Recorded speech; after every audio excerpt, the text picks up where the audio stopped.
A few weeks back, I did a presentation with a homeowner, and it was about $290,000, and they just kept beating me up about price.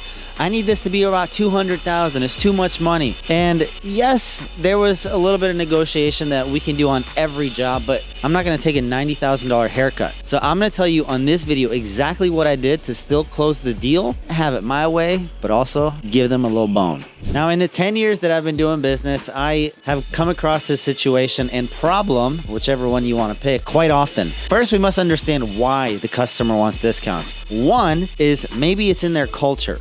There are people that are culturally, they must negotiate, which is fine. You can stand your ground. Remember, when someone asks you for a discount, they're not being rude. You don't have to get offended by it, but you also don't have to give them one. You can just say, no can do, sorry. Or give them $5,000 off and just call it a day.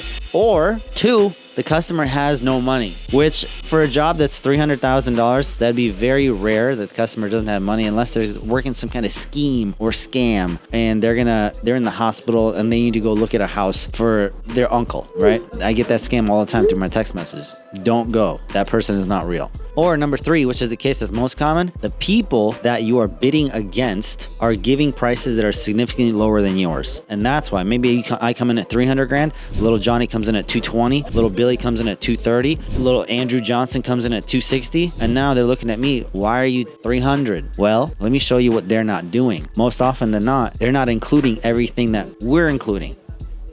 Now, some warning signs that you ought to be aware of a customer that's not so heavily padded in their pockets, aka cheap.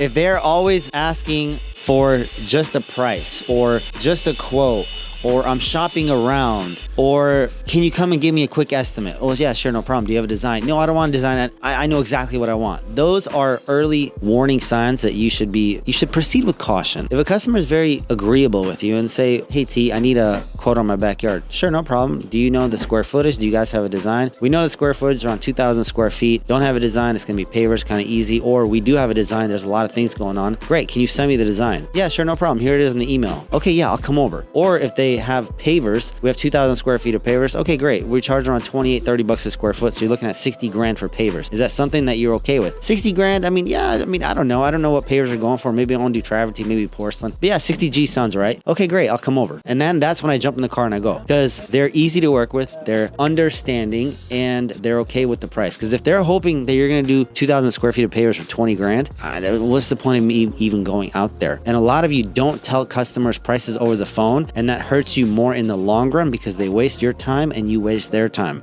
If you're not going to do it for 20 grand and they want it done for 20 grand, why even go out there? What's the point? You're just wasting time. So that is a little hack for you. And some communication strategies with cheap customers that you must use. Example one, always tell them that you're going to give them the best deal. I always say that. I'm going to give you the best deal. This is the best price. And you don't have to. I mean, that's your choice. But I can tell them I'm going to give them the best deal. This is the best price. No one's going to beat it. And it's still true because the amount of service and value that we're going to offer them is going to be a lot less than anyone else, even though it's more expensive. Because remember, there's a reason why people go to a steakhouse that costs $200 a person versus going to In-N-Out or Burger King. It's not, the food is okay. Yeah, the food is good. Yeah, everything's good. But it's really what it boils down to is the service. If the customer has an easy time working with you and it's not stressful and it's not a big deal, they would be willing and happy to pay more for that. I know I would. I don't want no problems. I already have problems. What? You're going to save me money but give me more problems? No, thank you. How about take more money and give me no problems? How about that? More money, less problems. And you have to communicate very well and set expectations with customers so they do not come back and say, oh, but you told me this and you're doing this. Well, no, Mrs. Jones, here's the contract. This is exactly what we're doing step by step for you to see, for you to agree on. And most importantly, everything's written out. So you can't go back and forth and you signed on it. So do contracts. Pay attention to contracts with cheap customers very, very carefully. Now, some things you can do if the customer is super hesitant or isn't sure they want to work with you. I got one. You ready? This is not going to be the answer that you think. Have the ability to walk away. You don't need anyone's money. You're not supposed to be desperate in business and you're not like, oh, please, won't you give me your business, ma'am? No, they're not doing you a favor by hiring you. And in the beginning of when I started, that it was the feeling and expectation I got from customers, especially the super, super rich ones, like old money. They were doing me a favor by giving me work. And it always ended up screwing me in the long run because I made no money on that job. They were too picky, pain in the butt. I didn't charge enough. I didn't do this enough. I was too shy. I was too nervous around them, and it was not good. So have the willingness and ability to walk away from a deal if it doesn't work out in your favor. Remember, a deal has to be good for both parties, but one party wins more. So you can win 51% of the time, and the deal is better for you. Every deal is like that. There's no 50-50 deal, by the way. I just want you to know that. Either the customer wins better or you win better or more, whatever you want. And here are some very secretive negotiation tips that you can use with customers that always want a deal. If you're a customer that always wants a deal, turn off, please. Go somewhere else. This is not for you. But if you know already that customer is going to want to deal or some kind of discount, what you can do, let's say you're bidding a project for $300,000, you can raise it to $310,000. And when they're trying to negotiate, say, look, I understand you want a deal. I'm going to give you a deal right now, and right now only, I'll give you $10,000 off. And then they're like, $10,000? I was expecting $30,000. I can't do $30,000. I can do 10. I need a better deal than that. Look, I don't have any more money to give you.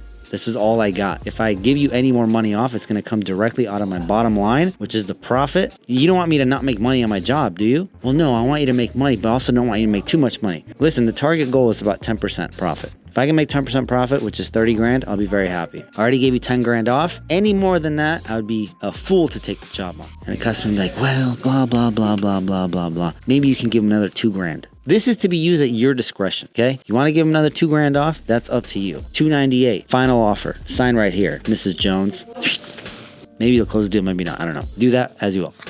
Another way that you can kind of sneak it in and raise value versus lowering price is give them something. Throw them something for free. Give them a bone. Example, let's say you're installing all these pavers and you're doing a grass area. Say, I noticed that your fence from here to there is breaking apart and it needs to be fixed. So what I'll do to sweeten the deal for you is I'll replace this entire fence for you in the back only, and you have to go and count out the sections. So you can say 1, 2, 3, 4, 5, 6, 7, 8, 9, 10 sections. I'll replace all 10 sections with new posts, new wood, and you'll have a brand new fence. Now, that's 80 linear feet. You already know right off the gate, 80 linear feet is $80 a foot. It's around $6,000, $6,400. So you already know it's somewhere around 7 grand. So you can have your fence guy come in and install the fence, and you can give him the money, which is better in my opinion, rather than giving a discount for $10,000. That'd be a very nice little buy one, get one free type of deal. And the way you set realistic expectations with a customer, let's say I have a job for $300,000. I know that the boys and the crew of 4 can knock out $25,000 of a project a week. So I'll tell them I need minimum 3 months. 3 times 4 is 12 weeks. Okay. But I'll tell them I need 14 weeks. I need 14 weeks to complete the job. And this does not include any rain delays or any kind of crazy project material delays, whatever. This is 14 weeks from start to finish. We'll be there every single day, Monday through Friday, 7:30 to 4 o'clock, and we'll clean up and do everything right. And they'll say, oh, that sounds good, 14 weeks, yeah. So then the customer can kind of know, maybe they're having some kind of wedding party at their house. They can plan accordingly. But most importantly, what you want to do is communicate often and communicate well. And that's why I have a Telegram, WhatsApp chat set up that we communicate with the customer and the entire crew. And remember, I needed 3 months to complete the job, but I added 2 more weeks just as a safety blanket in case anything goes wrong. That's always important. And if you tell them it takes 14 weeks and you finish it in 11 weeks, then you the man. You just finished 3 weeks early. And they're like, well, you just finished 3 weeks early. I need a discount. No, you don't get a discount, sir. And now, my favorite time of all, when is the time to walk away? The time to walk away is when you feel like the negotiations aren't going anywhere. It's not getting better for you or them. They just keep asking for stuff. They keep changing their mind. They keep annoying you and bugging you about things that don't matter. There's too much attention to detail from their part. Way too much. Oh, I'm going to install the trampoline here. I need you to include that in the bid. Okay, it's a trampoline. I took it from here. I'm going to install it here. It's not a big deal. Oh, the fence. You took the fence gate down. You need to replace it just like it is. I need it in writing. Okay, fine. I'll do that. Oh, the plant that's here, I need the plant to be saved. I need you to guarantee it's not going to get hurt. Okay, fine, I'll put that in writing. And they just keep asking for stuff. I would just say, look, I feel like this project is not going to go the way that you want or I want. It'd be good to part ways. Even better, I wouldn't even say that, to be honest. What I would say is, yeah, no problem. And then take a few days to respond. And then when they reach out to you and say, hey, what's the deal? What's the problem? Say, unfortunately, I would love to work with you, but we just closed on a deal that's $800,000 and it's going to require us to be there for 10 months. I'm sorry, I won't be able to take your project on. I can give you some referrals if you'd like. And they would say, oh, that's unfortunate. I was literally looking forward to working with you. Yeah, me too. I'm very sorry. I apologize. And then move on. That's a very professional way of saying F off. F off, meaning fuck off. So you can do that, or you can just tell them that you don't want to work with them, but then you might risk getting a bad review and all that stuff. So I say just take the professional road and be less confrontational and less emotional and just be more professional. Say, look, we closed a big deal. I can't do your job anymore, which it could be true. Who knows? So do this with customers that don't want to pay you a lot of money, and one day you'll get customers that do want. I just want to tell you this. Throughout the whole year, I'll have, let's say, 30 customers the whole year. And out of those 30 customers, 29 of them will be fantastic. And I'll get one customer that's a pain in the butt. Those odds I'll take. What I don't want is 10 customers that are a pain in the butt. I want one customer a year that's a pain in the butt. And every single time I get a customer that is a pain, their job doesn't go well. Every time I get a customer that is very easygoing, chill, Rasta man, oh yeah, it's all good, man. We're doing good, looking good, paper's looking good, man. Everything's fine. Everything's fine. I'm telling you. It's all about the interaction you have with your crew, with the customer, and how everything goes. But if there's no problem with the customer, there's no problem with the job. See you later.